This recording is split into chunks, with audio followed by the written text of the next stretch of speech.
to you live from Thornbury Creek at Oneida, this is Locker Room with Burke Griffin and George Kuntz.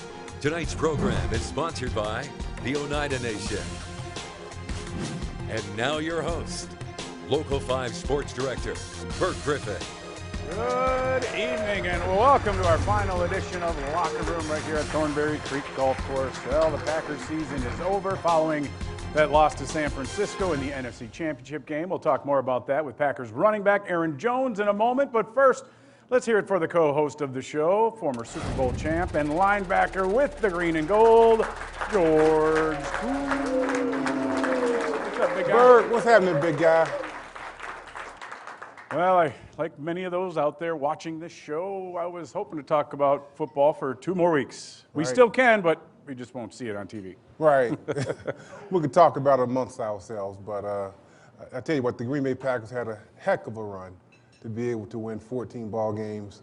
You're going into the season, I don't think any of us foresaw us having the success that we did. I think we predicted, you said 10-6, I said 9-7. Right. We thought they'd be above 500, maybe get a wild card, but 13-3 during the regular season, 14-4 overall, nothing to shake your hat at. Nothing to shake your head at or be embarrassed about. They had a great run, and we just got to retool and get ready for the 2020 football season.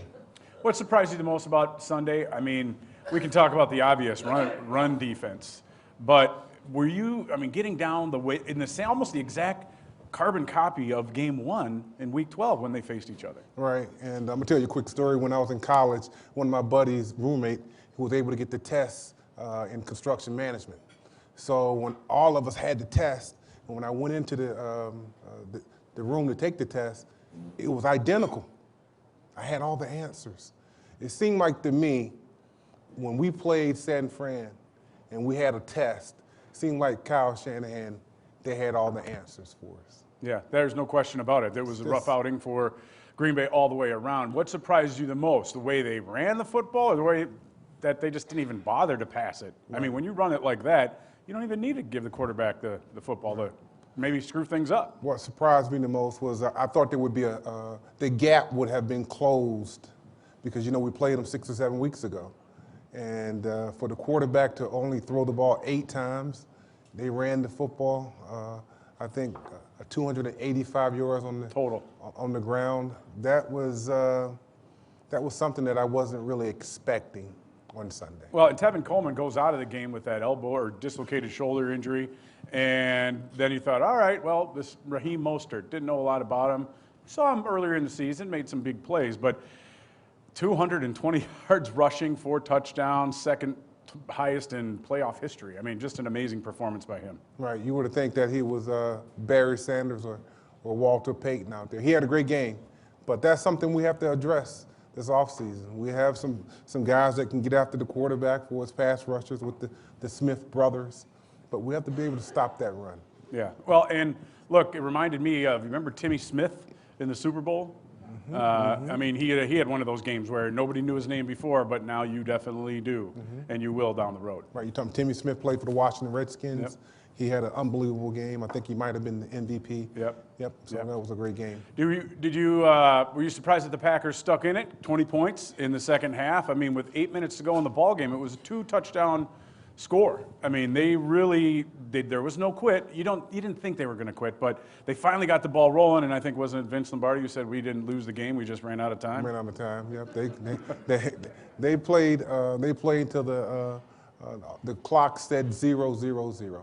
And Aaron Rodgers, I know sometimes stats can be deceptive or misleading, but the guy was 31 out of 38. Yeah, 39 for 320-something yards. The tough part about it was you had the botch snap that ended up being a turnover, and then the 2 interceptions, both were a little bit off target. And then that's just unlikely of him, especially with the couple seasons that he's put together where he's taking care of the football. You cannot lose the turnover battle and beat good teams. It just doesn't happen. It just doesn't happen. It happened one time when we went into Minnesota. We might have had 3 turnovers, and we were able to beat them and win the NFC North. But 95% of the time, if you have a lot of turnovers, 2 or more turnovers, and you're on the road, you are going to lose. and that's what happened to us on Sunday. And how much of it do you think was coaching? I mean, Kyle Shanahan and his staff, they know Matt LaFleur like the back of their hand. And really, that, I mean, I don't want to say they were out-coached completely, but it certainly seemed like it in the first half. That's what I was alluding to when I was giving you that example about the test that I had when I was in college. Seemed like they have the answers for us. And that's something that we have to take a close look at this offseason to get fixed, because the 49ers are not going anywhere. They're young, they're strong, they're fast, and they're going to be around for a few years. Yeah, that's definitely the case. Overall, we'll address the free agency issue later on. The Packers obviously today signing a bunch of the practice squad type guys. You can't do anything until March with the big name guys out there.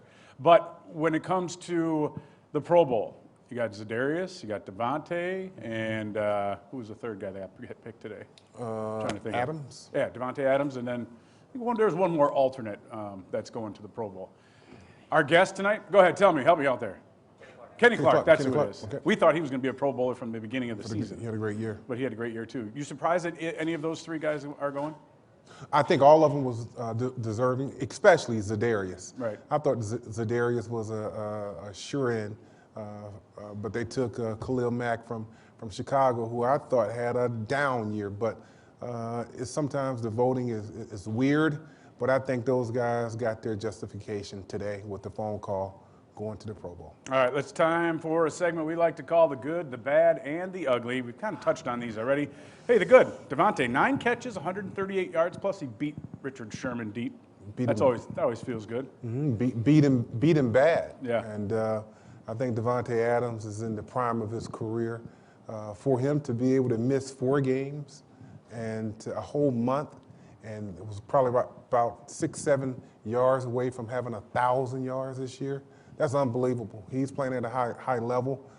We have Aaron Rodgers and him for another 3-4 years. We have to really make our hay while that window is still open. Yeah, definitely. Richard Sherman, did you see the thing with Darrelle Revis going back and forth on Twitter? I don't like that, but. Well, does he have a good, legitimate point about playing only one side of the field? And Darrelle said, I could do it anywhere. You can only play the one half. Right. I would agree with Darrelle Revis. I don't think Richard Sherman is as good as he advertised. Right. All right. The bad turnovers, three overall, 2 interceptions, and a fumble by Aaron Rodgers.